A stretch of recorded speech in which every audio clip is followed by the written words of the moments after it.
If you found out your sister had been faking your entire relationship, would you confront her or quietly walk away? I'm Jessica, and until last weekend I thought my little sister Sarah and I were close.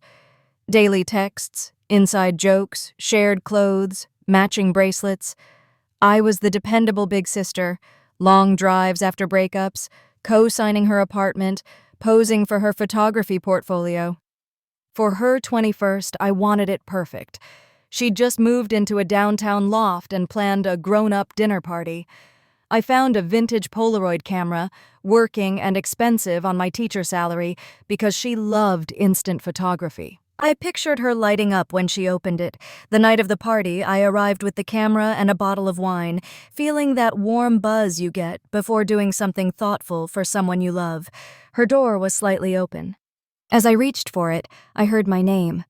"I don't know why Jessica even bothers coming to these things," Sarah said. "She tries so hard to be involved in my life, but it's exhausting." Emma laughed. "She's like a puppy that never learned boundaries." Sarah kept going. "She texts me every day wanting every detail. It's like she doesn't have her own life, so she lives through mine.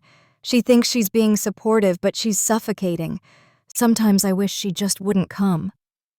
A guy asked, "Why don't you tell her to back off?" "Because she's my sister," Sarah sighed. "She means well, I guess, but I keep hoping she'll find her own life. Maybe then she won't cling to me so much. It's honestly kind of sad."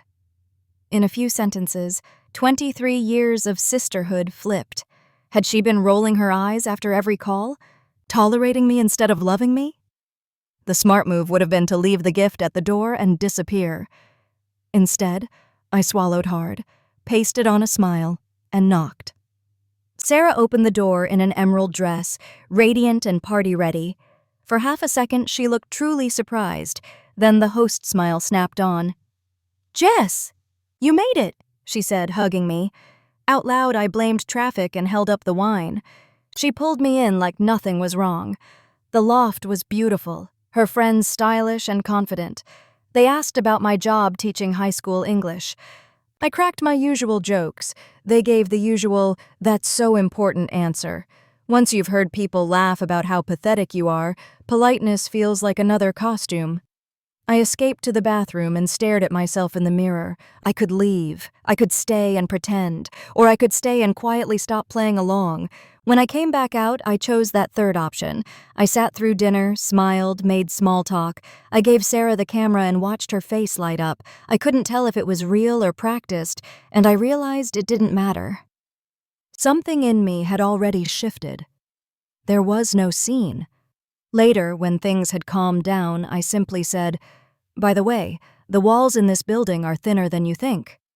Her fork paused. Our eyes met. That was it. Conversation moved on, but the act was over. We don't talk much now. The bracelets live in a drawer. Here's what I've learned. Love shouldn't feel like begging for a spot in someone's life.